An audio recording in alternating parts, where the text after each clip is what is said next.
as this was definitely the kind of aesthetic of a lot of those early vintage, you know, movies, Western type of stuff especially, and a CC toner is an effect that can definitely give you that sort of style that you're looking for, if you're looking for it. Next up is something which is pretty nuts, and you might not find yourself using on too consistent of a basis. However, it's definitely applicable to certain projects. That would be the colorama. Now I'm actually just gonna go ahead and pick up my sample clip number 2, bring it to the forefront because I kind of want to use it for this particular one. Let's go ahead and find colorama. Let's click it, hold it, and let's let it go on here. Colorama is going to, I don't even necessarily know how to articulate what this effect does to your scene. I'm just gonna say it sends it down a rabbit hole. This looks like effect right here pushes your clip to the. It's like what's that shit called? Heat vision. Hold on. Where'd my mouse go?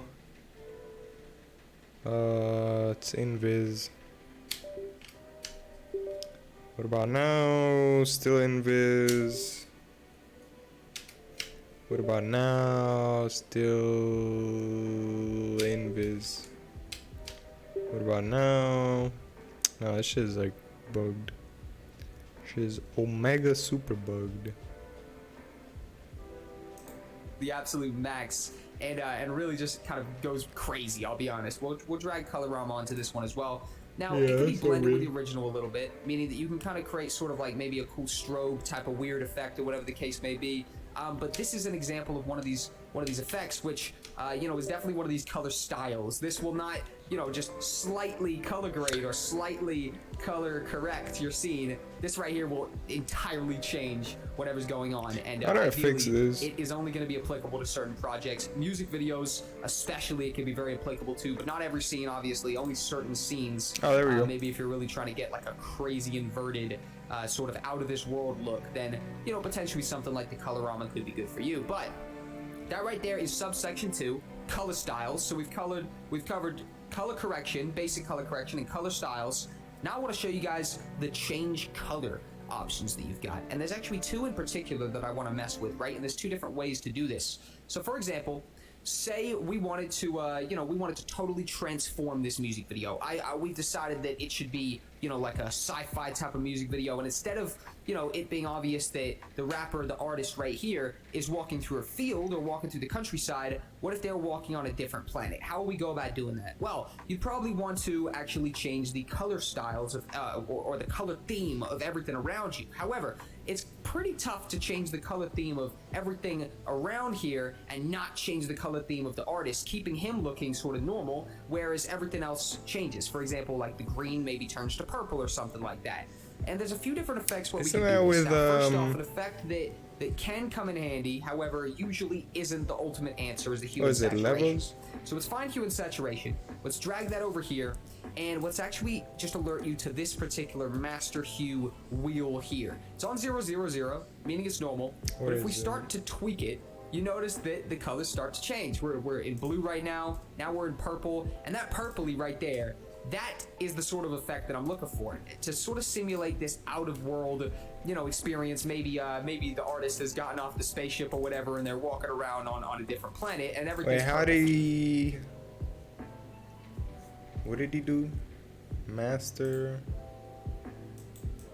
Oh, okay, I got it. For some reason, however, he's now kind of changed. See, if we turn it off, that's him looking normal, and then that's him looking purplified right there. He sort of looks black and white and purple. It's sort of just totally taken away the life out of this character right here. It definitely looks, you know, just a little bit too forced, right? However, we want that look for the background. So how would we do something like this? We would actually go ahead and use a effect called the change to color effect. The change to color effect is an effect which changes one color to another color. You simply assign what color you want. So let's drag and let's drop it onto the clip. And we have a from to a to, meaning that whatever color we tell the program to turn to start change on, the color. It will change it to a different color. So say we get the kind of the dropper here, we bring it over to a green, and we actually just go ahead and click that. we've selected that green right there, and we say that that green should turn into whatever else we want, and then maybe say we want to bring it back to that purple. If we want that green to turn to a purple, all we do is change the from to a to that purple. Damn. And just like that, if we give this a play. Wait, that's actually clean. I can use that. People use that. I've seen people use that. Everything around, we've got that purple fieldy kind of look. However, the artist himself has not been changed and is looking, you know, as normal it's actually as crazy. can be. So if I do from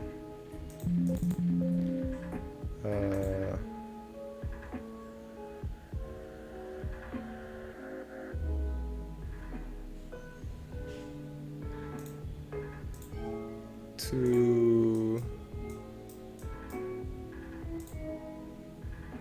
nah, this needs to be like better selected.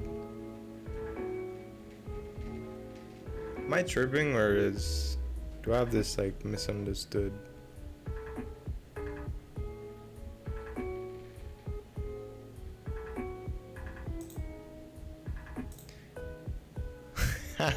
Wait, that's actually sick. Hold on. Setting to color transforming. That is sick. And you know, how did he get the perfect? Like, how did he? actually, we just go ahead and click that. We've selected Wait, he that did what? green right there. We change it to a different color. So say we get the kind of the dropper here. We bring it over to a green, and we actually just go ahead and click that. We've selected that green right there, and we say that that green should turn into whatever else we want, and then maybe say we want to bring it back to that purple. If we want that green to turn to a purple, all we do is change the from to a to that purple, and just like that, if we give this a play, although it hasn't changed everything around, we've got that purple fieldy kind of look. However, the artist himself has not been changed and is looking, you know, as normal as can be. And, you know, just like that, we're able to kind of add a little bit more craziness, a little bit more kind of, you know, sci-fi-ness, coolness to the scene itself. And it's simply using a change the color. Now, change the color can be a hit or miss, I'll be honest. And for example, just to go back to that hue and saturation effect, hue and saturation can, although not be great for scenes like this, what a hue and saturation is literally ideal for is a constant color controller. For example, say we had an object, right? I just drew a mask actually. Say we want to create an object, right? Sweet, that's the object, whatever the case may be. Awesome. Now, with a normal object, we can go up here to fill. We can actually, you know, change the color, whatever the case may be. But if we were actually into a scene, for example, maybe we've actually pre-composed this or something, and there's something going on in here that we can't necessarily just go in there and touch. Adding a hue and saturation to a layer that is pretty much predominantly one color is awesome. We've added that to the actual shape layer, and now simply all we have to do is go through the wheel. We can change this color to whatever color fits our needs, and it's all through the hue and saturation colors. The hue and saturation preset effect. Not even preset, just effect. Down here in the effects and presets tab of the color correction tab. Now, that right there is an example of kind of like a perfect use for this type of situation, and then you've got yourself an input color changer at any time you want, and you know, that's more or less exactly what we're looking for. So that right there is the color effects section of the effects and presets tab, or the effects and presets section rather, of the Adobe After Effects Masterclass course. This has been a little bit of a dive into it. It's been an interesting one for sure. We've got so much coming up. A lot of stuff right here is extremely useful. A lot of it is a little bit overdone, like the colorama. You know, colorama is a colorama, and something like the, you know, the hue and saturation on a clip like this. That's stuff that you're using for very unique scenes, to say the least. But something like the actual, you know, change the color is something that could be used in a vast variety of different scenes. All you simply have to do is actually just go ahead and kind of be strategic with it. And you see, for me, what I've actually done right there is, you know, a very quick implementation of this. These effects right here can be even nicer, and you can get more out of them if you actually want to go ahead and mess around further with all of the different properties that they come along with. So that right there is the color effects section. Thank you guys. We're going to come back later in the next episode with more of the effects and presets tab. See you there. All right, what's going on, guys? Continuing on with the Adobe After Effects Masterclass course in the effects tab, the effects and presets section. and we're going to be diving into the distorts. Now this is going to be a breakdown of the distorts library. So of course all our distorts are found in the distorts subcategory of the effects and presets tab. So we can actually just go ahead and hit the little arrow next to it, open up the drop down menu, and we review all the different distorts that we have. Now there's so many, it's too much to actually jump into each individual one, but what I'm actually going to do is kind of pinpoint and highlight the actual specific categories or the specific kind of effects that you can build through these distorts themselves. So first off, let's start off with a basic mirror effect. Super simple, super straightforward. This is actually a good clip to do it with. All we have to do is go down here until we found mirror, drag and drop it to our clip. Now at first it appears though it's done nothing, and that's because the actual anchor points, the reflection center, is all the way over here. So we see the reflection center. If we were to click that, it brings us over here. Now if we were to just simply put the reflection center in the middle, it's reflecting straight down the middle, meaning that we've got a kind of perfect reflection right here. Wait, it is done through what the fuck? Okay, it's called mirror. Damn, we're getting into some cool stuff. So mirror, anchor point, instead of like, I mean that doesn't really work with this with this clip in specific. Maybe like right there.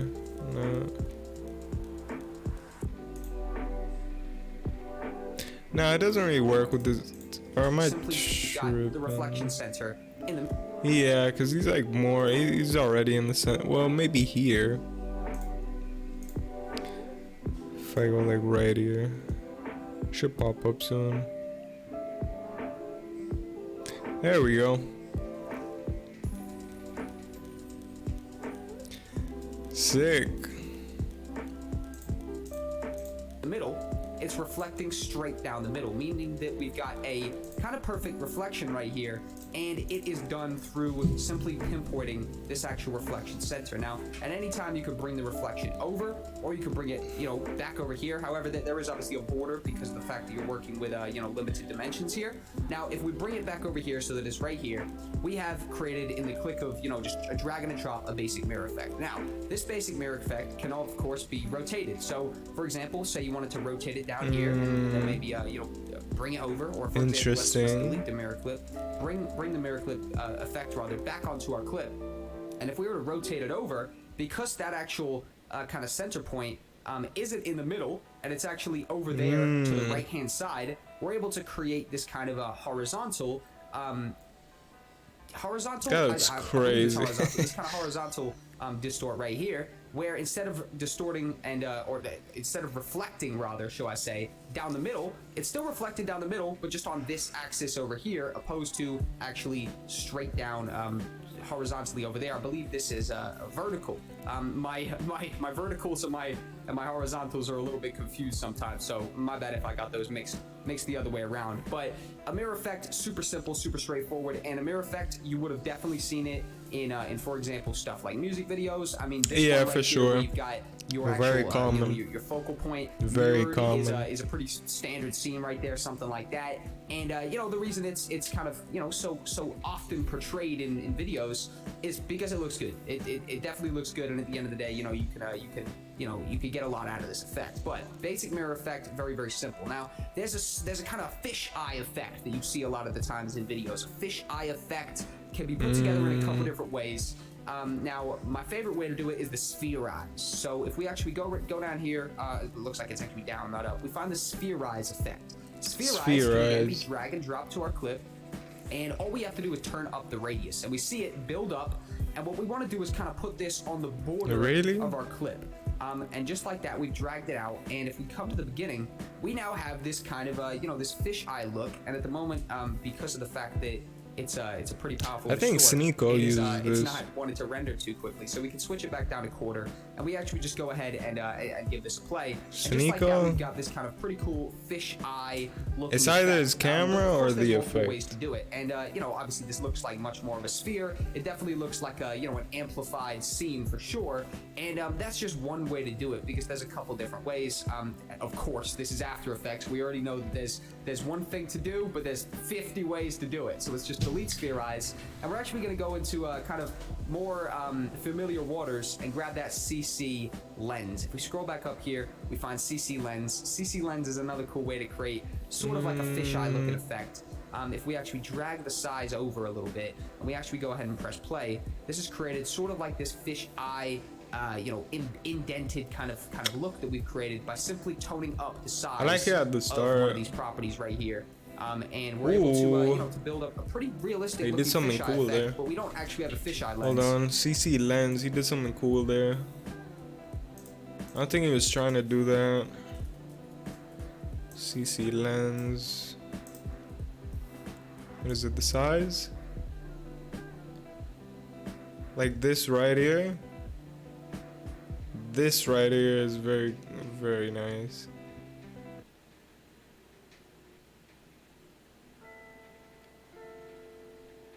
Like this, I wouldn't even call it like a it's kind of like a transition, because it feels like what the hell?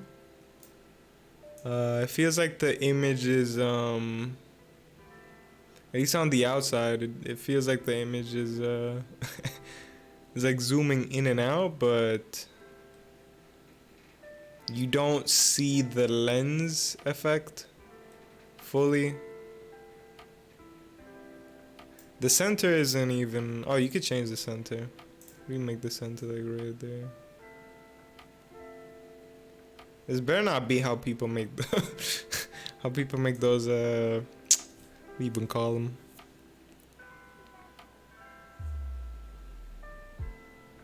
Yeah, I don't know the name of the edit. Alright, never mind. I'll see if I can find it though. Convergence. Where's the center point? Alright, the center point is here. We do like one for the scale. Scale? Like what? Alright, one here. Then we could do another one like here. Like there? Or what is it? What is this format? What is this like time format? 428 frames. What is this shit? So if we do something like that, but we need to open this keyframe assistant easies. I really like that. Oh yeah, oh yeah, oh. Oh, you can even do the inverse. I think the inverse would look cool. Oh, I think the inverse would look cool as well.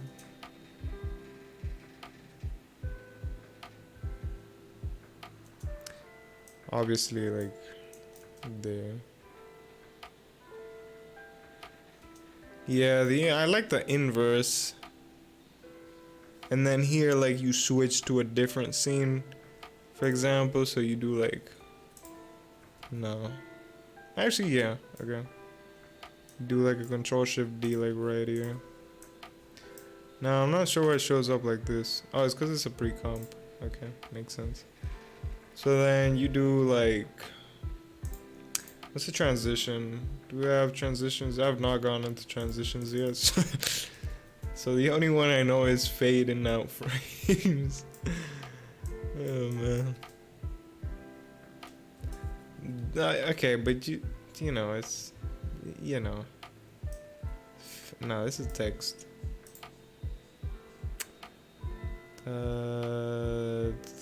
Oh, these are okay, no wonder it didn't work. Wait, transition dissolves. Flash to white? No, that's not what I want. Well, y'all get the idea. Y'all get the idea. And of course, the edges can be as crazy or as uncrazy as you want. You literally just have to mess with the size of the actual CC lens. And CC lens is something I've personally used loads in different shots. And even just to have it as a border of your clip, for example, exactly. You see how we can kind of stretch that border out a little bit, just to kind of make it a little bit more, interesting on the kind of sides of it. And for sure, it definitely makes it more interesting on the sides. Now that's only couple different ways to produce that effect, but another cool thing that distorts can be used for, because I want to get away from from just the clip. It can be used on loads of different layers, not just footage layers. A cool thing to do with the distorts is to create more dynamic text. So for example, say this was our music video and wanted to have a title over here, right? We could go to our text tool, let's click here, and let's write title over here. You know, that's exactly what I just said. Let's simply tone that up a little bit so it's nice and big. Maybe Actually, I like that title, subtitle. No. Maybe bring it down a little bit. That's where I was Ooh, going. that Awesome. And say we want to position. The reason why I like it so much is because that's a great thumbnail. Over here. Now, this title looks, It's a fantastic cool title and everything thumbnail. like that, but at the end of the day, it's just kind of flat text. There's nothing too crazy about it. There's nothing too special. An effect we can use, which can be used for loads of different stuff, but is especially nice for text, is the warp effect. So if we scroll down here to the bottom, and we get the warp effect, we drag it onto our clip. Instantly it goes crazy. So it's actually, you bring the bend down a little bit. Because it's going a little I bit actually use nuts. this But a lot. essentially what you could do is, of course, that's Not in 0, After Effects, which means but it's normal. What you could do is you could add kind of like an arc to your clip, or you can kind of just distort it a little bit more. And even, you know, if we were to keyframe these, we can actually animate this to wherever we want. But we're actually able to just add The a little bit animation more is kind of, actually interesting. I guess, life to our text by the simple addition of something like the warp effect. And you know, we can obviously create a title, which in my opinion is you know, it's far more engaging. It's a much more engaging title now, based on the fact that we've you know, we've added some crazy stuff in terms of the warp to it, just to actually change the dimensions. If we delete the warp, we see how much it really has changed it, right? And of course, this might be you know, an over exaggeration to this kind of effect. Ideally, maybe what we want is sort of like a more timid, a more toned down version of that. But you're starting to get the idea of what you could really do. And I think if I was literally just to go ahead and put some text bang in the middle, and I'm just gonna write title, right? And we actually you know, go ahead and bring this up a little bit, make it a little bit bigger title, bring that warp, drag it onto it. You see right now that we're able to create this kind of a, you know, what would you say? Slanted text, I guess, or it's kind of arced, if you will, and all that's is simply using the warp. Now, arc is only one of the different options you've got. You've of course got, you know, 1 2 3 4 5 6 7 8 9 10 11 12 13 14 15 different options, and they all do various different things. Squeeze, for example, squeeze might push is that really into the middle. good. So if we were trying to create even animating it so that it kind of comes in here and sort of does a little animation. That's what, bend, to kind but of figure out what? where it's going. In revert? No, A variety squeeze. of different ones. Obviously, there's just preset arc. Damn. Lower, arc upper, the arc, which can be taken either way. I'm using this. I'm using this. I'm sorry. And the reason I'm kind of testing this just on some text is because I think this is kind of like the perfect addition to create cooler looking text layers based on the fact that you can actually do a whole bunch of these different you know, additions to it, right? By simply for sure. just adding the warp and then using some of these presets. And you got a whole bunch of different stuff right here. You know, some of it is hit and miss. You know, like maybe twist, for example. Maybe Twist you want is to animate fine. your title in. It starts like that. It animates on, whatever the case may be. But you can create without a Damn, is shred of that a doubt, easy? some way cooler text and way cooler titles simply using the warp effect. Yeah, if you just want like still titles, it's fine. It's not like that. It's not like this is gonna make your shit any worse, but like animated text is pretty cool. That is located, of course, in the distorts subcategory of the effects and presets tab. And you know, the reason I've tested it out on the text is because I think this is almost one of the nicest executions of this effect right here, based on the fact that titles can be really boring. You know what I mean? Like especially for example, a music video, which is the state of mind I'm in right now, because I'm using the clips from a music video I literally just wrapped up. And some nice titles like that can be extremely nicely executed simply using that warp effect. And you know, we've got all these different options that we can use for it. If he's showing what he Now, used in the let's go ahead and delete that in the and move on video. to some kind of environment transforming stuff. Some environment transforming stuff is cool. Again, we're in the mindset right now for me of making a music video. So there's certain type of stuff you might want to make your music video a little cooler, especially if it's kind of like a on the edge music video. Maybe it's not too serious. Now, an effect you could use that can really transform the environment is CC Smear. Let's go ahead and select our clip. Let's drag CC Smear onto our clip.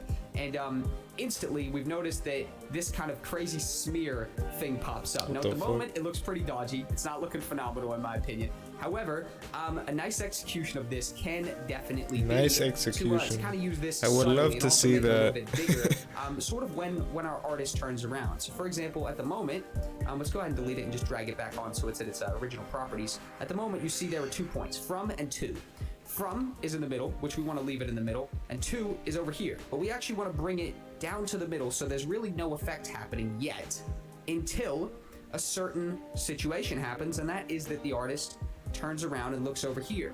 And as soon as the artist starts to look over here, what we want to do is actually go ahead and just add a keyframe to both of these, and we actually want to let's actually go back and add a keyframe to both of these as well. So we got a keyframe on everything, and I'm just showing you a quick execution of how I would maybe use this effect in a live situation. Is as soon as my artist turns around, the reach isn't necessarily what I want to take on. I want to take on the radius, and we can really make this environment, you know, go pretty crazy right here through the simple use of toning up that effect. And we see that we've got our keyframes that I need to see this in action. Here. So we've got a keyframe here, keyframe here. And if we go to the beginning, it starts off normal, and it then kind of he turns around and sees that the environment is really glitching out, and then it sort of starts to kind of glitch him out as well. So maybe that would be a good point to actually go ahead and sort of bring that maybe over a little bit more, so that it is not interfering with our actual artist. And again, you have to be careful that you don't start bringing the scene off, because obviously we're working with limited dimensions here. So I think you know, at the end of the day, we don't have more footage than is on screen. For example, like our clip earlier, where I believe that was over here, where we actually had you know, a 4K clip, which means that even though it's on screen, we've got all this area around here to work with.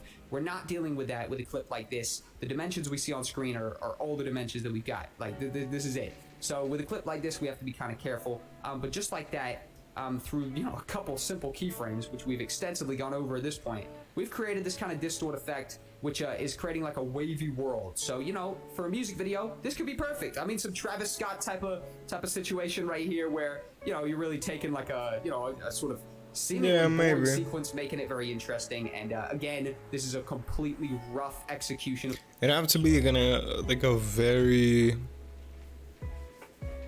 what's the word, like a very abstract music video though. But I think it works well for that. Of this effect right here, if I were to really go into the depths of what you can get out of these effects. Weird effect though, but we'd be here all day. That's just a fact. Let's go ahead and delete CC Smear. Another one that could be cool is Twirl.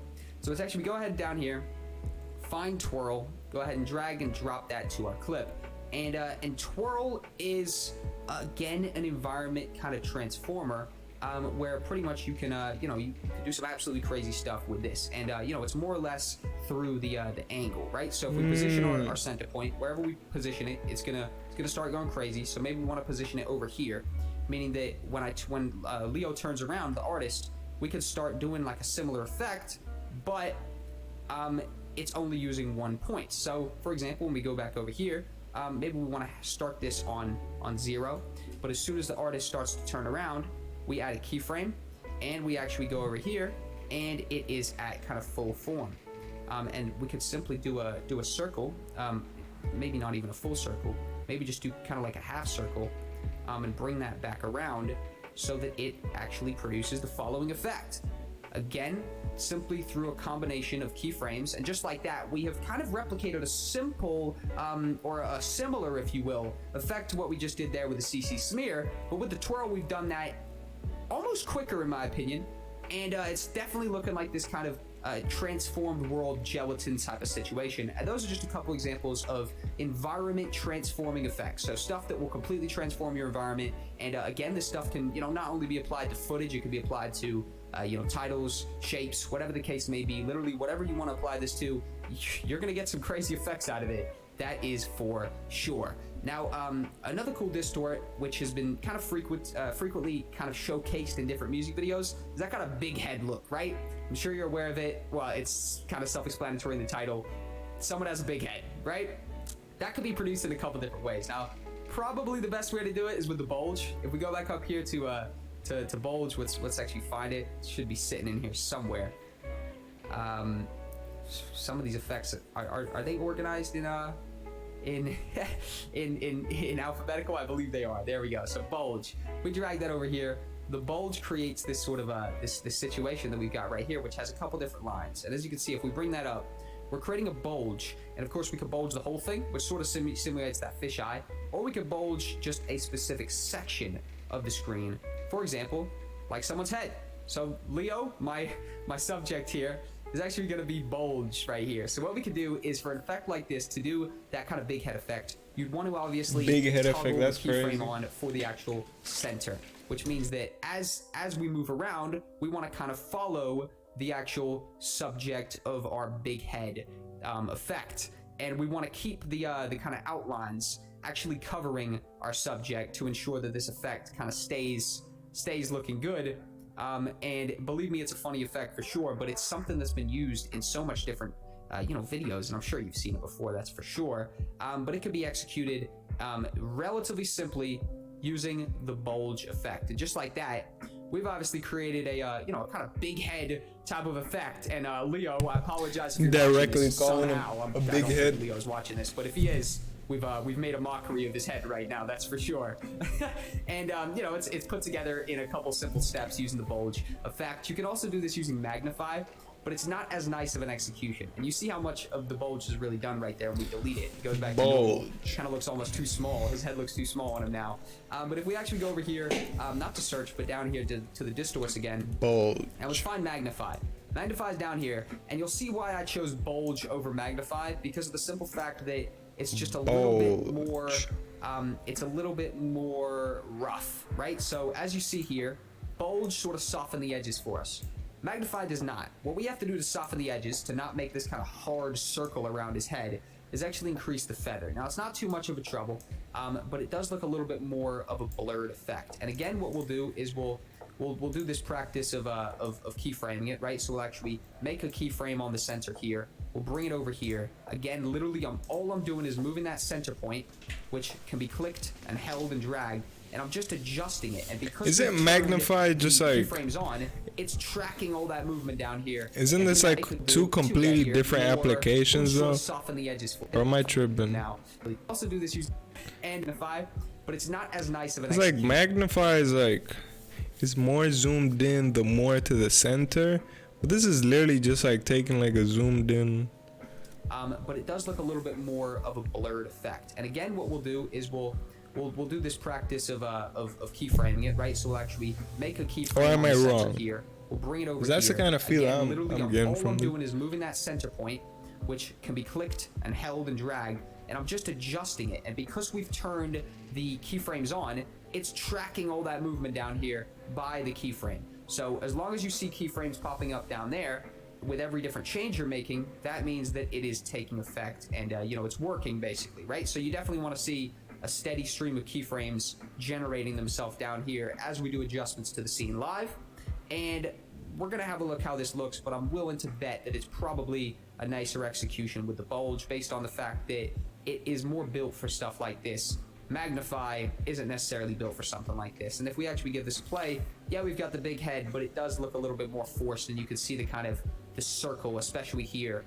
You can see that kind of interfering into the environment, which we don't want the environment bulged up. What we want is just the head.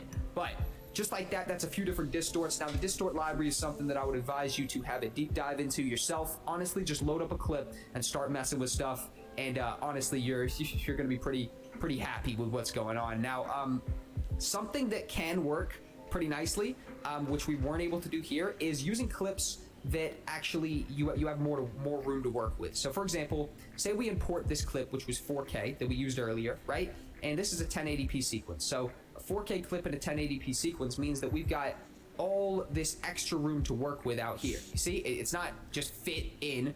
We've got all this extra room to work with. So if we do an effect and it starts distorting the sides, it's not going to pull it off the screen, and it's not going to go to black screen behind it, because there's more room to work with, right? So effect like this, or a clip like this, is perfect for distort effects, because they pull at the sides. They want to change the kind of the properties and the overall dimensions and the whole vibe of the clip. So using a clip with actually more space is something that a distort is going to be very appreciative of. For example, let's bring the twirl on. We haven't used the twirl yet. Let's bring it, drag it, and drop it. And let's actually just start to first let's fit it to the screen. And let's actually just start to bring the wheel around. We're twirling this clip right here, but instead of a twirl on a normal clip, which would actually be bringing it off screen, we're able to really get some cool dynamicness here, and we're actually able to, you know, use the full kind of axis or the full degrees of the effect without actually breaking the clip. Now, for example, let me show you what it would look like if we were breaking the clip. Let's bring the twirl onto here, a clip where we don't have any extra room. Let's actually just start toning it up, right? And in fact, we probably want to. So what is he saying?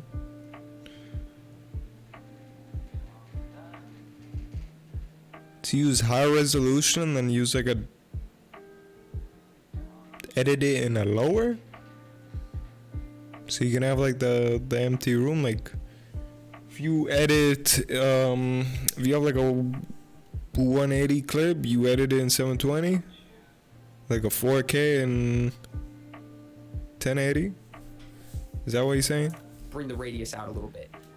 As you see here, middle, it's all good. We bring it over a little bit, it's all good. But as soon as we start doing an extreme effect, it's tearing at the sides. It's actually bringing off. It's because we don't have any room to work with. We have absolutely no room to work with. However, you know, if I press Control Z to undo a couple steps and get back to here, if we're using this twirl effect on a clip like this, we are able to use the full dimensions. We can almost do a full 360 rotation of the effects right here. And you know, depending on what you're actually doing, this could be a very, very cool effect to do. So for example, let's actually just do an animation of this effect.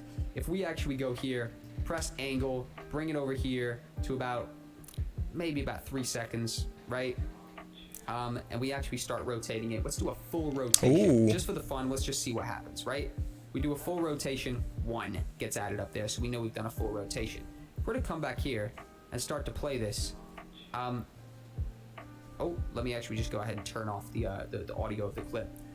We're actually dealing with a you know, a clip that can be fully customized, and you know, it's doing a full rotation here. And again, it's a little bit laggy. Pretty interesting. We gotta render it in, but because we're not dealing with those limited I guess you say proportions, right? Because we're not dealing with a limited workspace like we are here, because it's literally like what you see is what you get. It's filling the screen. Because we're not dealing with those limited proportions, we're able to get more out of a clip like this. We're actually able to get our distorts to come a little bit further, right? So that would be some advice to you, is if you are thinking to go heavy in on the distorts in some of your upcoming projects, do potentially think of what type of quality you're recording in. 4K is just going to give you more workroom. Now, that's applicable to so many different things that will come up in editing. For example, scaling in a clip like this, right?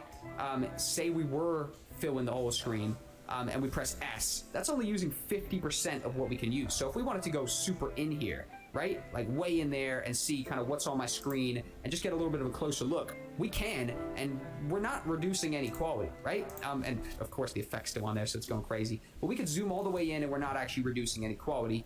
But for example, if we were to take a clip like this and we say, you know what, maybe we want to be closer to Leo, and we start dragging it in, we are reducing quality. It's not 100 anymore, it's 178. So we're actually drastically reducing the quality by scaling it in. And sometimes you got to do it, you know what I mean? Sometimes it's got to be done. However, ideally, you should always be looking to have a little bit more workroom, a little bit more, of course, you know, kind of area to work with, if you will. And you could do that by simply recording in a higher quality level, you know, a higher resolution, if you will, than the actual project you'll be working in. But that right there is a basic breakdown, brief breakdown of the distort section of the effects and presets tab of the Adobe After Effects masterclass course. That right there is another episode done and dusted. We're gonna come back with a pretty cool exercise just to further reconfirm some. All right, let me see what we looked at so far. This effects and presets. I think let's see. Audio. Have we looked up blurs yet? I feel like we have, but no, we haven't. Channel, nope. I don't know what that is. Oh, animation presets. Okay, I got it. 3D channel, nope, not yet. Cinema 4D, there's only one channel, nope. Look at distort, so I can like, you know, kind of go in here and take what I want, I guess. I can associate names to like effects, kind of. I've also looked at...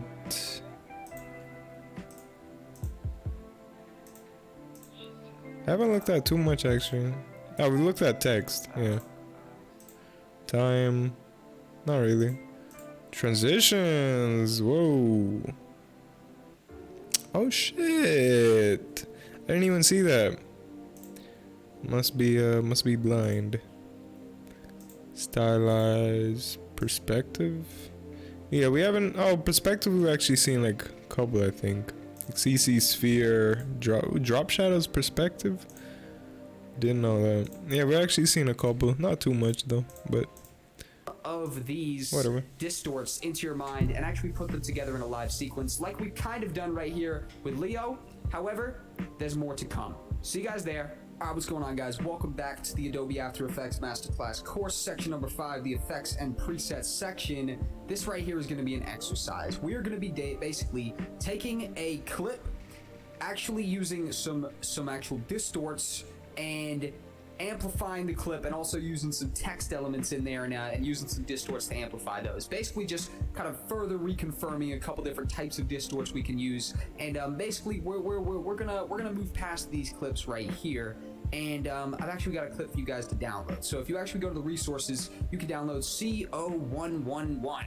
Amazing, phenomenal title, groundbreaking title, and pretty much it's just a clip of me going closer to these emoji pillows on my couch, and you know, it's kind of shaky, right? As you can see, the main thing you should notice is that, you know, it's a little bit shaky, it's handheld, it's not the most perfect clip, and pretty much we're gonna take this clip and we're gonna make it the most perfect clip simply using a distort, which I left out of the last section right there. And let me just go ahead and delete it, and we'll re-import this because I was testing if it would work.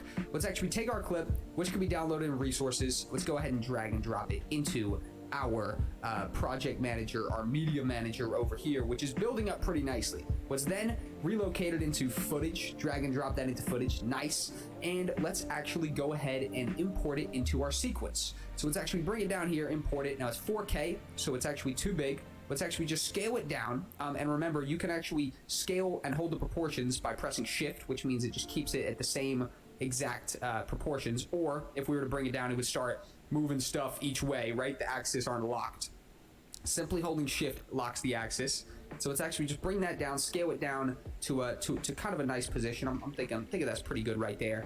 And there's an effect that we actually want to use, which is the warp stabilize effect. So first off, just familiarize ourselves one more time with how this clip actually looks. If we press play, spacebar, right? Yeah, it's really shaky. You can feel the footsteps that are getting closer, and it comes in on this emoji pillow, like with this smug face type of situation, right?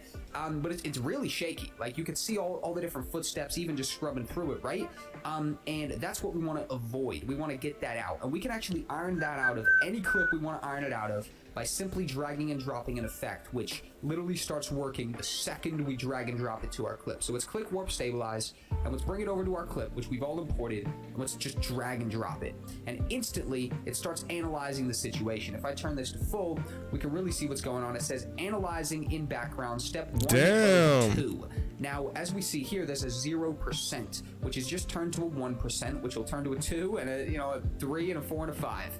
And more or less what this does is it goes in frame by frame and analyzes the motion. That's of crazy. The entire sequence, the entire clip, and then it actually does its best to actually make it as smooth as possible using simply the effect. And all we have to do is drag and drop it, and it started working already. Now it can get a little bit timely, can get a little bit lengthy in the time process, based on the fact that it has to go through frame by frame. You see it says frame 64, 65, 66, 67, and this is a 4K clip as well, so we're dealing with a very high quality, and it's actually going in frame by frame to stabilize every second of it. And this clip, we already know, was not a very stable clip. So that's a little bit of a disclaimer to give you guys, is the fact that warp stabilize can take a while. Just period, point blank, end of story. It can take a while, but it's pretty much unmatched by anything else. Warp Stabilize will save the day. I've been using After Effects for a very long time, and I'm still using Warp Stabilize to this day. Of course, ideally, you'd want to be getting smooth clips when you're actually recording. Now, that sometimes can be easier said than done, which means that if for some reason, you know, you do have a mishap and maybe, you know, you trip or you're getting a great clip or something, you could go ahead and use Warp Stabilize and it irons everything out. But that's not the only thing we're doing here. Obviously, this is an exercise, so I want to walk you guys through something a little bit more hands-on. But what we want to do as a base layer is actually just go ahead and fully smoothen out this clip right here. So I'm going to let it do its thing, and I'm actually going to come back once the Warp Stabilize is kicked in about 2 minutes. So I'll see you guys back here in a couple minutes. Okay, cool. So it has actually completed the Warp Stabilize, and let's actually go ahead and give it a play. And just like that, all those little footsteps, all that kind of little inconsistencies have been ironed out, and it kind of nice smoothly goes over to the emoji pillow with the smug face, and then backs away. You can nice feel the smooth distort again. though. So, awesome. But it's way Stage better. One of our exercise is complete. The next stage is nice and simple, and it adds on to you know, what we were touching on in that kind of walkthrough of the Distorts library, right? And that's actually going to be some effects, text effects. My bad. So let's actually go here, and what I want to do is when we actually get nice and close to the emoji pillow, I want to have a corresponding annotation just to kind of further confirm what we're seeing here, right? So let's actually go ahead and press Control T, get the text tool up, and let's actually just type in smile with an exclamation point. Awesome. I want this kind of smile situation to pop up here in the top right, and I'm just going to go over to effects, and we're going to use that warp. Warp is the perfect thing that we laid out in the last section. We laid out the case for this being the perfect effect for text effects. Let's bring this down a little bit right here. We can actually start to position already our smile text. And honestly, we might not have to do too much work. All we want to do is do an arc upper probably. We got to make sure we're selecting the right layers. And then simply sort of bring it over here so that it kind of pops up as like a little cartoony animation over here in the top. And then we can obviously just start to mess with stuff as we see fit, and we're actually able to sort of try and get the exact effect that we're going for. Now, we don't want that on the screen the entire time. We don't want when we're over here for the smile to be there. So what I want to do is go to smile right here, and what we're going to do is we want it to animate in. So what I want to use for that particular effect is the CC lens. We've been really messing with the CC lens a fair bit. That might be the distort we've had the most experience with, so this should be relatively simple to achieve. But drag and drop the CC lens onto the clip, and it disappears, obviously, because we haven't toned the lens in. Obviously. Now, of course, we don't even want it to come from that way, which is currently the way that it's going to come from. We want it to come from down here. So all we have to do is get the convergence and bring it from 100 just down to -200, which means that when it actually brings in, it's going to kind of come from the actual emoji pillow itself. And then we can actually have a little bit more room here just to bring this over a bit, and we have the smile annotation there. And of course, we're going to do this with keyframes. So let's actually go along a little bit, go to about here, and then let's actually just go ahead and tick the size of the actual, the keyframe rather, next to size of the actual CC lens, bring it back over here to where we probably want to start it. Let's just make that 0, which means that if we play it, it's going to kind of jump out, right? Absolutely awesome. Now, I'm not totally satisfied with my warp effect right here. I'm thinking we could probably get a little bit more out of it, in my opinion. In fact, we definitely can. So let's actually bring that over here, kind of get that there. I think it's going to be looking pretty cool. Let's try that. So Control T, smile, take this, fuck it, 7. Yeah, it's not really fucked, never mind. Not worth worrying about or anything. I hate when that happens.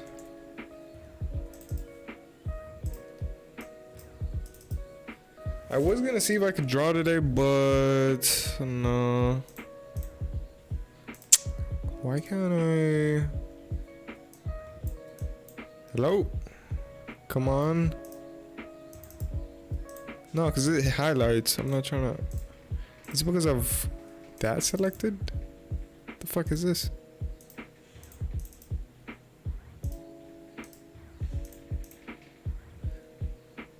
Alrighty, I guess we're doing it manually.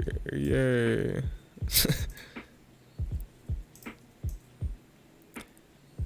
Yeah, I don't see the transform tools anywhere. So it's just smile, for example. And then effects presets, distort. Let me raise the volume here. Let me go this one. I really like this one. I really like this one.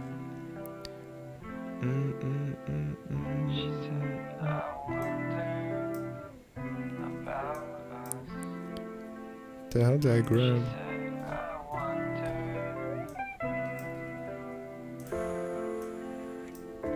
Why does it keep doing this shit, man? Okay, this is like ridiculous.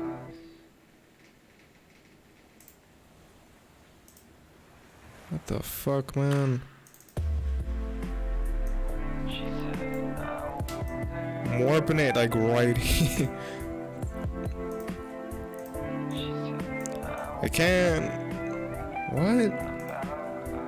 Okay, I'm deleting this adjustment layer first and foremost. Why does it do that? It's like it doesn't exist. What is going on? Am I missing something?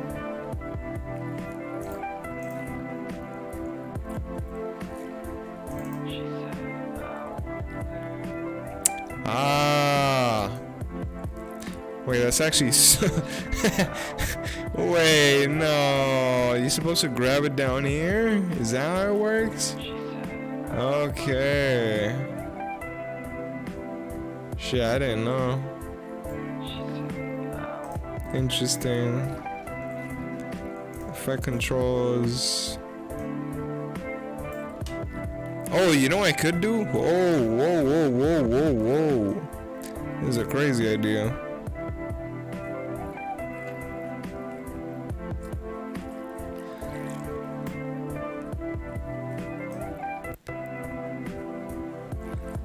Okay, I'm not sure about the execution on this quite exactly, but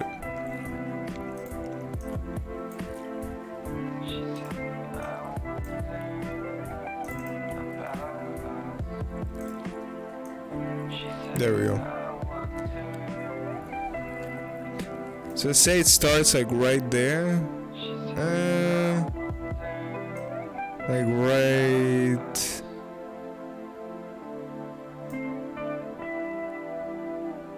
The fuck am I trying to do? I'm trying to make it go small, but it's gonna be really scuffed.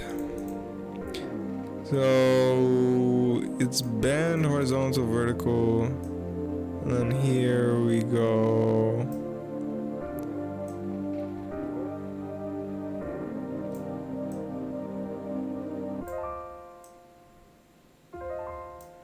What does this look like? Okay, what did he change for his full screen? Yo, this quality is booty. Hold on. Arc upper, horizontal. Arc, okay, he did arc. I have arc. It's supposed to be arc upper. Oh yeah, that's interesting.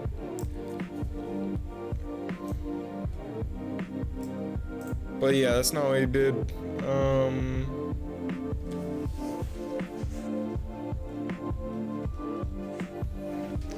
What did he do? What did he do? Bring this down a little bit right here. We can act there's like a little cartoony animation over here in the top, and then we can obviously just start to mess with stuff as we see fit that we're going for. Now, we don't want that on the screen the entire time. We don't want when we're and what we're gonna do is we want it to animate in. So, what I want to use for that particular effect is the CC lens. We've been really messing with the CC lens a fair bit. That might be the distort we've had the most experience with. So this should be relatively simple to achieve. But drag and drop the CC lens onto the clip, and it disappears. Obviously, we haven't toned the lens in. Obviously, now of course we don't even want it to come which clip? From that way, Fuck. which is currently the way that it's going to come from. We want it to come from down here. So what we have to do is get the. He added the CC lens to the text, right? Yeah. Oh, my mouse. God fucking damn it.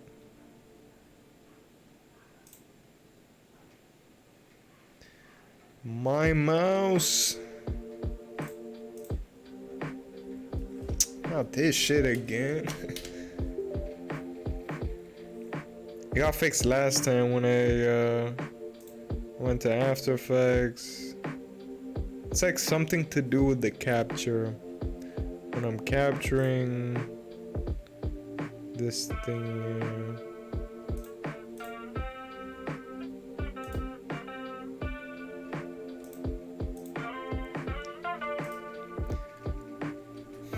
I'll be back in a bit, I guess.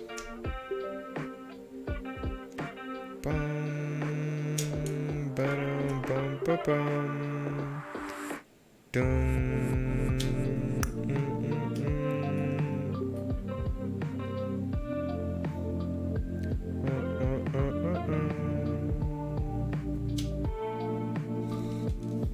About to beat the shit out of this mouse. Beat the brakes off this mouse.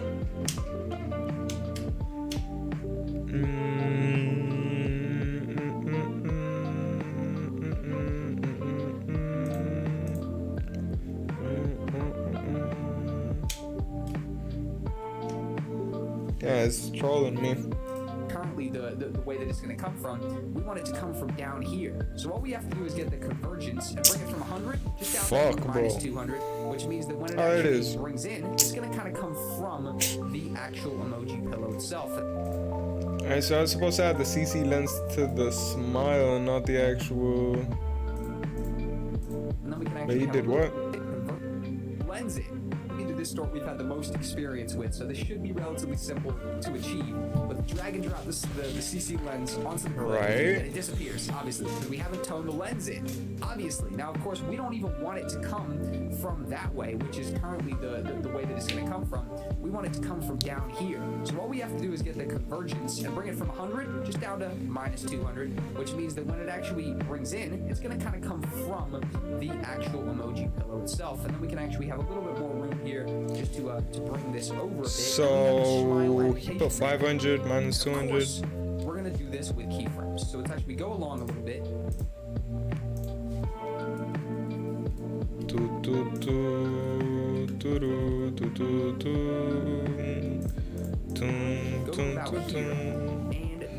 Oh wait, let me lower it. What am I doing? Take the size of the actual, oh, you couldn't even hear it. Size of the actual CC lens. Bring it back over here to where we probably want to start it. Let's just make that 0, which means that if we play it, it's gonna kind of jump out, right? Absolutely all. So just the size, huh? So, you know, I was thinking it had something to do with the bend effects, but no. So yeah, just remove that or it gets rid of it. Yeah, no, that is. I mean, it has to be quicker first and foremost. So let me see. CC lens, like. No, but it looks distorted as shit. Oh, 500. Teehee. Why'd I put 50? I feel like that was a typo. Nice. Okay. Awesome. Now I'm not totally satisfied with my warp effect right here. I'm thinking we could probably get a little bit more me out too. of it, in my opinion. In fact, we definitely can. Me too, let's brother. bring Me that too. Over here, kind of get that there. I think it's gonna be looking pretty cool. And if we actually go ahead and just rewind a little bit, right? Just to bring it back a little bit more, and it's glitching out a little bit. In fact, we can actually play this just from the very beginning. Of course, because we're using the CC warp stabilize, rather, we need to go ahead and put it on quarter because we're dealing with such a amplified sequence that it's too much for the program to handle. But just like that, we've created a pretty cool little sequence where our clip, which was once extremely, choppy and shaky, all we have to do is go ahead and simply go in on this clip. If we go ahead and press spacebar to start playing, go ahead and press spacebar, and it's not working. So we'll actually just go ahead and scrub through a little bit. It is a nice smooth sequence. Yeah, right? sure. And then we get over here to the smile.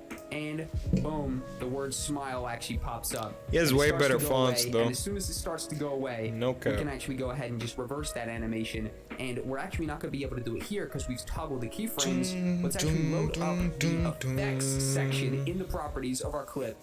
Let's load up the CC lens, and let's actually just go ahead and tick a keyframe to tell the program that it should be the same there, but that a few frames later, we want to bring it down to 0. And just like that, we've nailed a pretty nice effect. We go ahead and press spacebar.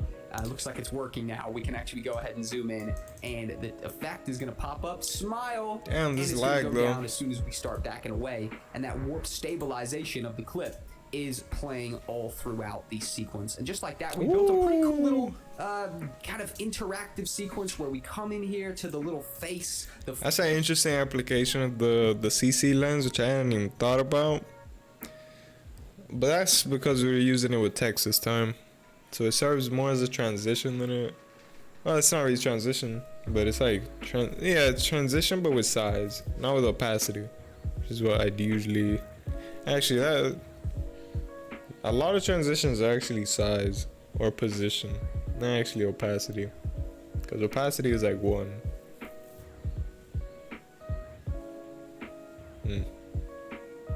I guess size could also count as opacity. If you put it like size 0, that's opacity Fun 0 little as face, well. the smile pops up, and I mean, That's if we quite wanted interesting. to, we could do some further text effects. Alright, hold on, from be our right text back. section. And by the way, you see how I didn't highlight the text here, because even though the text there, the actual borders of the text is right here, because the effect, the borders don't match the distort. So if you do want to actually highlight your text, even though it looks like we're highlighting a random box below it, we're actually highlighting our text. And we could actually go here and maybe make this one yellow, right? Maybe we want to make it maybe like a more orangey type of yellow, or maybe we want to simply use this and actually just get an exact type of cushion softened yellow that we believe that we're able to grab right there. And in fact, we could even go back a little bit and grab some of our other effects just to venture outside of distorts. And let's just go ahead and throw a drop shadow on there. You guys know how much I love drop my shadows. In my opinion, it is such a nice, that's simple a way to amplify good drop text. shadow. And if we turn the effect off, you can see what happens. It's amplified a bunch. So if we go back to the beginning, we go ahead and start playing this by pressing spacebar. It zooms in on the little face. The smile text pops up, which I love, and it goes back down as soon as we start heading away. You could move like the ending. You know, just like that, we've created a real smooth sequence. So first off, something I want to do before I wrap this up is literally just go over here and actually turn it off, right? I want to show you what it looks like when it's turned off. All right. So for example, let's turn warp stabilize off. There you go. Instantly it jumps out a little bit.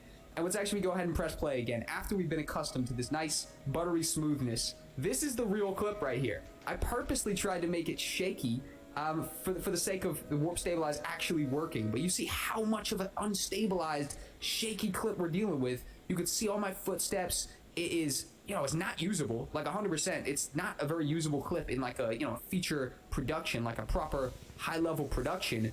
And at the end of the day, all we have to do is simply toggle back on the warp stabilize, actually go ahead and give this a play, and it is so much smoother. It's actually not even comparable. You wouldn't even believe this is shot handheld. Still, you'd think this was shot on a gimbal or something like that. And it's all done using one simple effect, the warp stabilize effect. One final play through that, and I think this has created a you know, very satisfactory exercise in my opinion.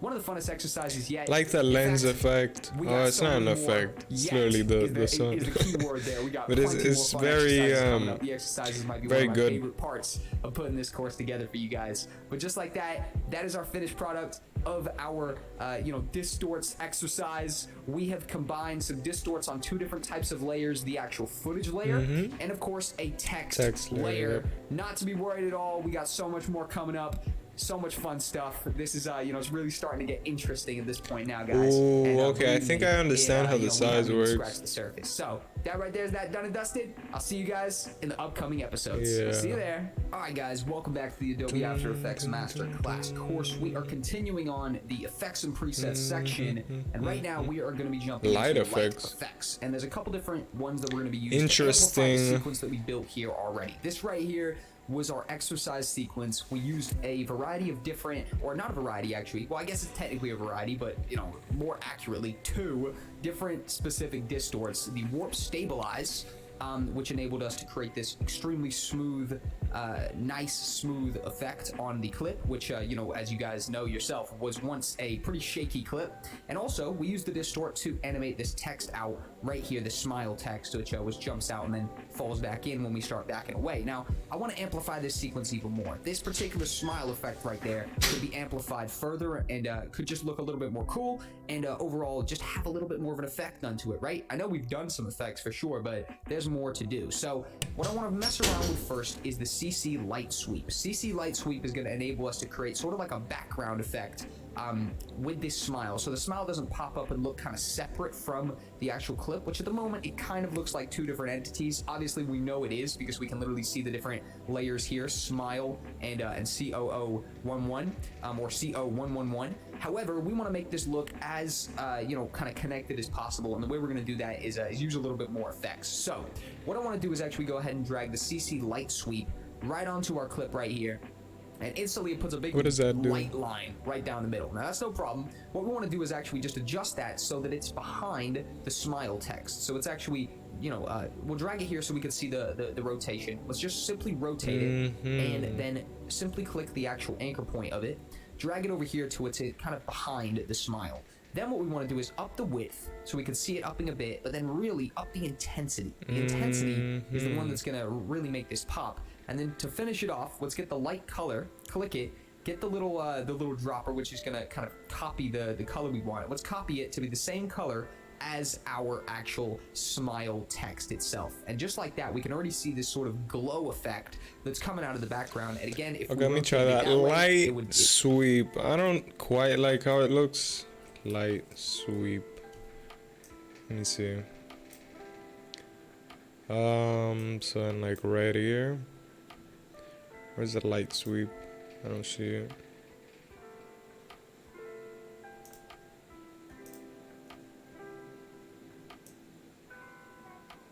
I don't see it.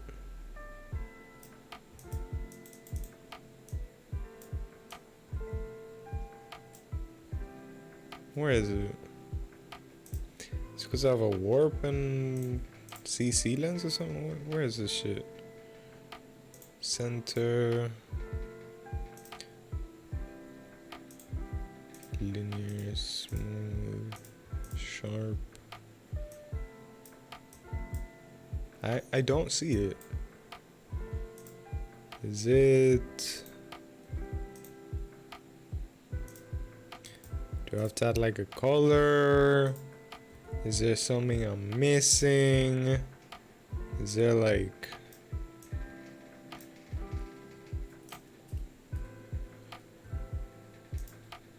Am I missing something? That didn't add anything. Really make the smile sweep right onto our clip right here. Oh, onto the...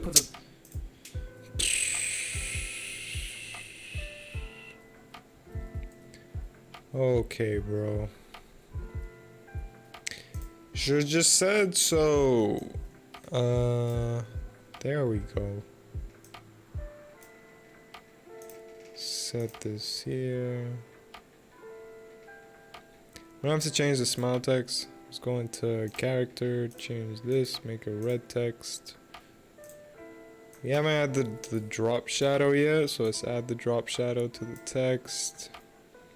Let's change it, so increase the opacity, but with bigger distance. There we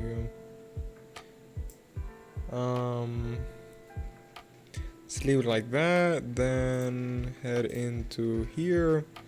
So we can actually check out the direction is fine, width needs to be way bigger. And then we grab this here, make it red, intensity way bigger. I don't think I don't remember if thickness was. No, I don't know. The big of it, see it up pop, and then to finish it off, let's get the light color, click it, get the little dropper, which is gonna kind of copy the color. So is it? So edge intensity 50, but this one, like, yeah. This looks crazy. Let's copy it to be the same color as our actual smile text itself, and just like that, 725 we can see this sort of glow effect that's coming out of the background. And again, if we rotated it that way, it would not be good. We want to rotate it so that it kind of covers the area that the text pops up, and we'll add as a nice. I just managed my time pretty shit today. Pops up. So now that we've done that, we've actually told the program that when the text is fully on screen, we want the actual CC light sweep to be at this exact proportions, these exact variables, right? So let's actually go ahead and just toggle the keyframe of the sweep intensity. That at this point we know that sweep intensity is 116. Awesome. And then let's actually just go ahead and come over here to where the text is off the screen, and scroll over a little bit until we see where it's coming on. And let's actually just go ahead and put sweep intensity on 0, so that it's not visible when the text is not on screen. But as soon as that text pops up, it actually comes across the screen, and then as soon as it goes away, it should go away as well, right? So let's actually just go ahead and briefly press spacebar. Let's give this a play to see if this is looking all right so far. Right now, it's looking pretty cool.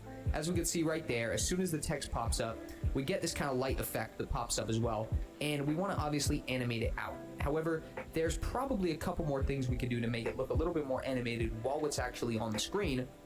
And that would be to actually just do some more keyframes, but around the width. You see the width right here makes the kind of how much it's glowing, right? So if we were to actually keyframe the width to be changing, so for example, maybe it's once it's at full steam, it's at 171, but down here maybe it's off as well. Let's have a look at what that would look like. So just like that, maybe I want to tone it up a little bit more.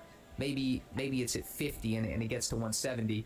And then also what I want to do is just scroll along a little bit before it actually comes down, and just have it amplified a little bit even more. So now if we give this a play, we've just messed with a couple variables, but actually I'm actually going to press Control-Z, undo that, bring it up, and bring it over a little bit, and it will probably help if we can actually see the keyframes that are being created with the CC light sweep. Let's move it over a bit and tone it up a little bit, right? Then let's go back over a little bit more and tone it back down a little bit again, right?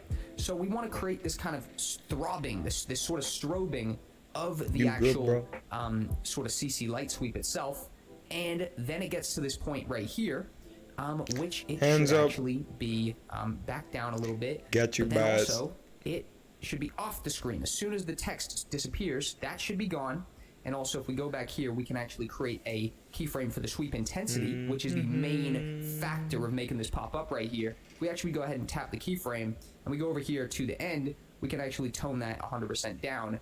And now if we actually go here and give this a play, we have this sort of this strobing effect that pops up, and I believe I probably want to get the intensity off the screen even sooner so that you can't see that it's two different entities. So now if we actually press spacebar and give this a play right now, it is going to zoom in just like the pre-made stuff we had before, but it's going to pop up with this kind of glowing effect on the smile, and it's going to go away as soon as the text goes away. And just like that, we've added a little bit of kind of more life to this particular sequence right here. And this is more or less how you produce a sequence, which is looking pretty cool. It's never one thing. It's a combination of a whole bunch of different kind of effects that have kind of been layered on top of each other, just like this, where this is a whole bunch of different effects. We're dealing with the warp stabilize to actually stabilize the clip itself. Then we're dealing with the warp on the actual clip itself with the CC lens to create the transition in, and the drop shadow to amplify the text. And then we're dealing with, on this layer, the CC light sweep to actually be amplifying the text even more and highlighting it even more, giving it sort of like a more part of the sequence feel, opposed to seeming like a layer on top of the sequence. And now we've created this effect extremely simply. It really didn't take us very long, and overall, it's a nice execution of it, 100%. I don't think it's debatable whether this is a nice execution of it. And I believe what my plan is going forward is just to keep on layering different stuff on top. So just like that, we've done the CC light sweep. It's looking pretty cool, and you know, I'm pretty happy with it, to be honest, right? It's looking pretty cool. I'm happy. Let's press Control S, because we haven't pressed Control S in a little bit. We definitely want to be saving stuff as we're going, or else we're going to turn around at some point and be scared because we would have lost a bunch of progress. Now, there's another one that I want to mess with, which could add a little bit of just more life to the sequence. I cannot tell you how much. We're just trying to make this a cooler sequence right now. And what I want to do is actually grab the CC light rays. Light rays, drag and drop to the same exact clip. As you see, we have an anchor point, and wherever the anchor point is, some rays start to be produced from it. I'm sure you can vaguely see it. If you put it in light, it's obviously more amplified. But what we want to do is actually go ahead and just pop that in the window, so it's actually producing light rays from somewhere where there already is light. Yeah. And without even having to tweak the intensity too much, even though I will tweak it a little bit. So CC light rays. Well, this is an interesting one. Thicker light rays. But if we give this a play now, we have light rays that are kind of emerging through the window, and of course we're going to have to animate it off, because as soon as the window goes away, the light rays just stuck there on the couch, which obviously isn't accurate at all. So what we want to do is actually just go ahead and keyframe the center, and then we scroll along a little bit and just go ahead and get our point, bring it over here so that it is still in the center of the window. And again, just going along a little bit, and every time we make a change, it's creating a keyframe down here. In fact, if I bring the CC light sweep up, and we get the CC rays. The rays have started animating themselves right there, as we can see. And we can keep going across a little bit and bringing those rays up until they are off the screen. And just like that, they are off the screen. So now if we actually give this a play, we have these rays that are coming through the window right there, which aren't adding too much craziness. But if we actually turn them off, we notice that there is a relatively big difference. This is the sequence without the rays. Looks awesome. Don't get me wrong. But then if we simply toggle on the rays, we're adding a whole bunch of cool light rays that are coming through the window. And again, we could even get this looking better, to be honest. All we have to do is simply tweak stuff, right? That's more or less the name of the game, people. Is tweak away. If I push these rays up, we're seeing some serious light rays there. And we're gonna want to bring that down a little bit. But just like that, if we give this a play, we've got light rays that are coming through the window, obviously extremely amplified there, and then they just go away because we would have keyframed them off the screen. And just like that, we want to keyframe that away, and boom, it comes in. It's almost like this immersive, crazy light, like a holy light. The Lord and Savior is trying to communicate to us through that window right there, and we push through, and sure enough, it goes off the screen. We actually get the smile, and now that kind of light effect sort of adds up a little bit more. And what we can actually do now, just to tie it all together, is kind of replicate this beginning effect where the rays are coming heavily through the window, but the window goes off screen, so of course the rays have to go. And now we can actually replicate that effect as soon as the window starts to present itself again. So let's actually go ahead and do that. As soon as the window starts to present itself, we can actually go ahead and find our center point, which is up here. And let's go ahead and create a base keyframe right here, just to actually tell the program that it should stay there. And then as we move it into frame, it should start coming on. And all we have to do is simply keyframe that over, keyframe it over again, and actually just bring it right there into the center of the window, and start sort of emitting these light rays to us, which it will start doing right away. And just like that, we have actually amplified our sequence even further. Bring it to the end, do one final adjustment, and we've got that holy light that's coming through the window right there. So we can come to the beginning now, go ahead and press spacebar, and play this one all the way through. We got that holy light coming through the window. It comes close to the face. The text pops up with the actual light effect. It comes back over, and the holy light returns through the window. It started playing the clips below. Let's go ahead and delete those clips below real quick. Come back to the beginning. Awesome. Go ahead and play that one more time. Those light rays coming through the window right there especially are looking absolutely amazing. And again, I want to emphasize this every time I do something cool, but we could have gotten this looking way cooler. And the way we would have done it is by simply spending more time. After Effects and overall just VFX in general, if you spend a lot of time with this stuff, you can tweak it down to look literally perfect. And that's not my goal at the end of the day. Today, it's not to make something perfect. It's to actually demonstrate it to you guys so that you have the understanding to actually start, you know, composing some of this stuff for yourself. But that right there is the light effects, and we're gonna come back with an exercise in a second to actually add a kind of a shine effect to the smile. It's using some of these light sweeps that we've been using so far, but I want to come back into an exercise just to really further confirm these light effects right now and add a shine to the text. I think a shine would be absolutely perfect. That would complete our little sequence right here, and overall it would be badass. So I will be back with the light effects section, and we're going to be doing a little exercise breaking down how to do a shine to this text. See you guys in the upcoming part. See you there. Alright guys, welcome back to the Adobe After Effects Masterclass course. We are kicking off, or continuing, effects and presets, the light effects section, but right now we're going to be doing an exercise. This exercise is going to be how to create a shine on text. Now you can apply this same exact effect to logos, to anything you want to kind of create shine. Now at the moment, we have a pretty cool sequence that we put together here.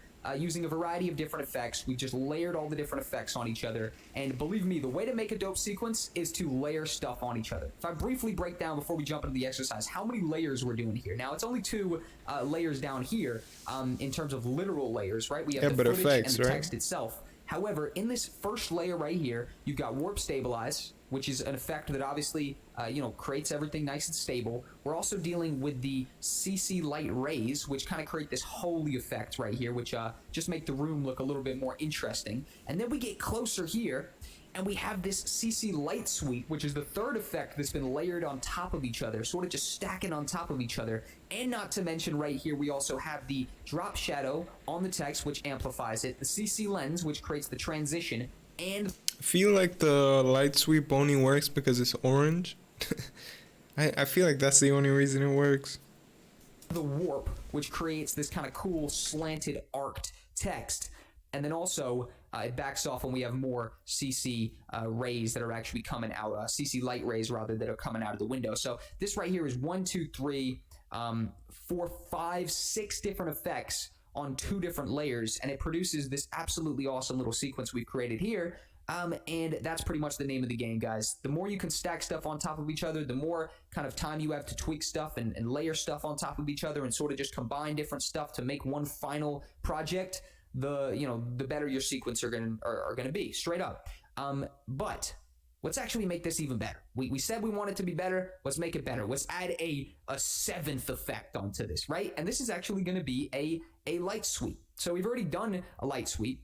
It's in the background, but what I want to do is actually drag and drop a light sweep onto the text, and let's actually play with this rotation right here. This didn't work. The rotation, it doesn't seem to be there, but as soon as we rotate, we create this little shine effect right here, and this might be the quickest effect to make for us, I'm not gonna lie. What we want to do is wait until the shine has fully hit peak, and then we want to actually create a direction, so a keyframe on the direction, my bad. Bring it over a little bit. How did I not see that? So that the shine completes. As you see, it works its way over the text, and we want it to have completed, and then, of course, the text goes away. And just like that, as simple as that, if we go ahead and press spacebar and start playing this, our light sequence has been amplified even further. It pops up, a shine. That is crazy.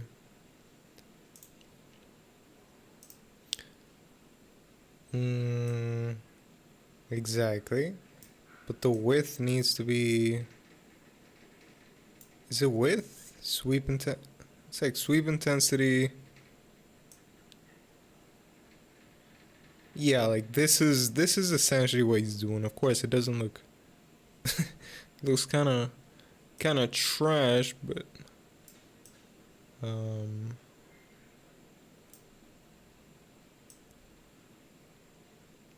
Yeah, I can go with that. So we set up a keyframe here.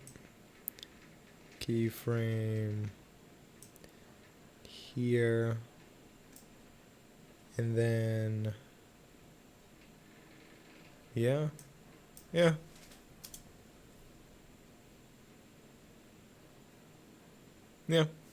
Alright. That's actually pretty good. If you can make it look good, then it's very solid. Even more ideal if you combine a sound effect on it, right? So that right there would be a next stage, which we're doing sound effects. Which, in fact, you know what? we're doing that right now. So actually, what I'm gonna do, I Whoa. hadn't even planned for this, right? So I'm gonna leave this for download in the resources section. But I'm actually gonna go ahead and I'm gonna find a shine. Jesus a shine Christ, he has a which I know I've got somewhere. Hold on, let me see that folder again. This dude has a stacked folder. This right, so I'm gonna leave this for download in the resources section. But I'm 80 times text effects, 100k pack.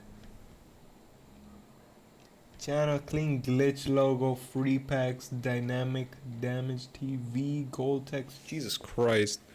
actually gonna go ahead and I'm gonna find a shine. Each one has shine multiple sound effect, which I know I've got multiple folders somewhere. in them.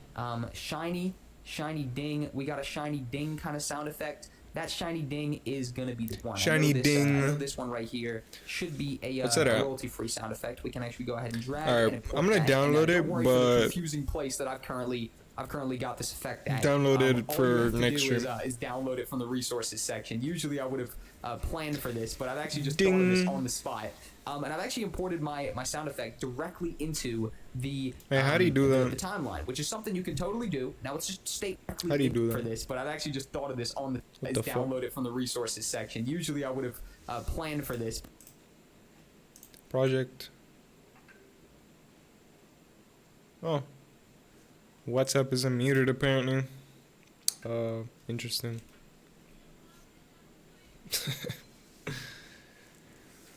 Oh boy. But I've I actually mean, just thought I'll of this check on the that spot. off stream. And I've actually No imported reason to check my that sound now. effect directly into the timeline, which is something you can totally do. Now let's just stay organized, right? Just to not confuse anybody. So let's drag our clip into footage, and it looks like Shiny Ding is gonna be fitting into the audio category, right? So we got that Sneaky Snitch MP3, and this right here is a Shiny Ding WAV, which is actually a higher quality audio file. That's just a little statistic for you right there. But basically, as soon as this this shine happens, we actually want to go ahead and match up the sound effect.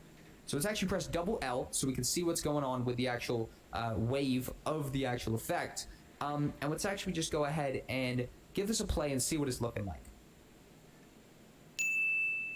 So it's looking Nice. interesting for sure. However, the shine is not as quick as the sound effect. So if we play the sound effect is Ding.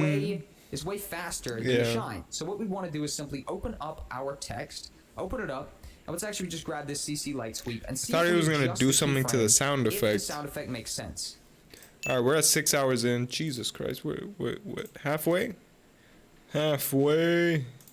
Let's go. All right, let me save this. I'm not sure how many times it's saved, but all right. Which one is a good one?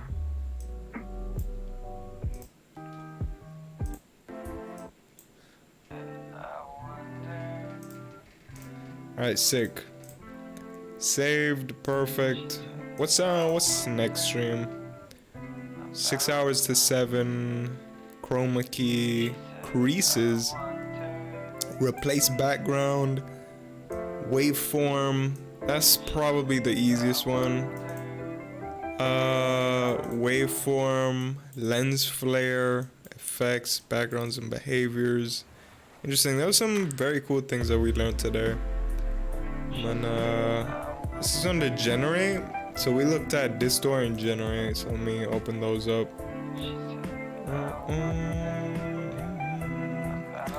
The distort and generate. So distort, we took a look at like CC lens, which could be used as like a transition, and transition, a way to make the borders pop, bulge as well. We looked at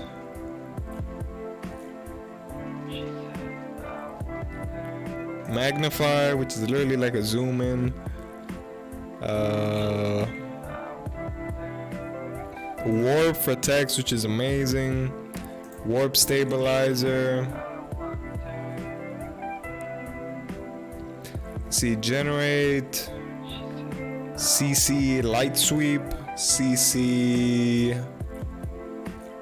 Am I missing? Light rays. Light sweep. Light rays. Lens flare. We've already seen the right on effect at some point.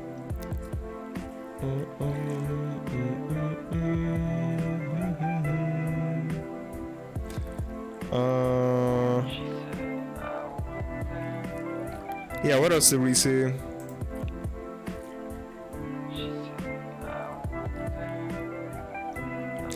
I guess we also saw some more of the color. Hold on, where is it? Let me switch the view here. Color correction. Here we go. Yeah. So we've seen distort, color correction, and generate. This expression controls we still haven't seen though. So here we've used. I feel like we've used tint. I'll add it to the clip just so I can tint my black too. No, we actually haven't. Lumetri color we've seen. Selected color, I feel like, was that the one? No. Which one was the one that hold on, let me see. Outer color, outer contrast, outer level. Black and white we've used. Brightness contrast we've used. CC toner we've used. Change color, is that the one I'm thinking of? Color to change, sort of. Sort of. That's not exact. Change to color. There we go. Change to color. That's the one. Yeah, this one is really good.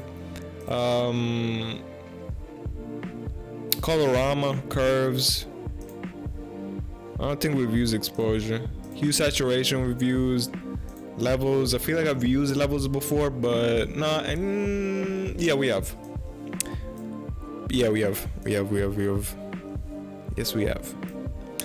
Yeah, that's pretty much it. I mean, so slowly but surely we're getting like a handle on these effects. Generate is what? Generate is like a whole bunch of random stuff because there's like, well, yeah, there's like a whole bunch of random stuff here. It says generate, but it's like distort, for example, it literally distorts. Color correction literally corrects the color, but then you have generate. But whatever, it's cool. I'll save. Perfect. Alright, so tomorrow is from hour 6 to hour 7. Poggers. So I'll see y'all tomorrow.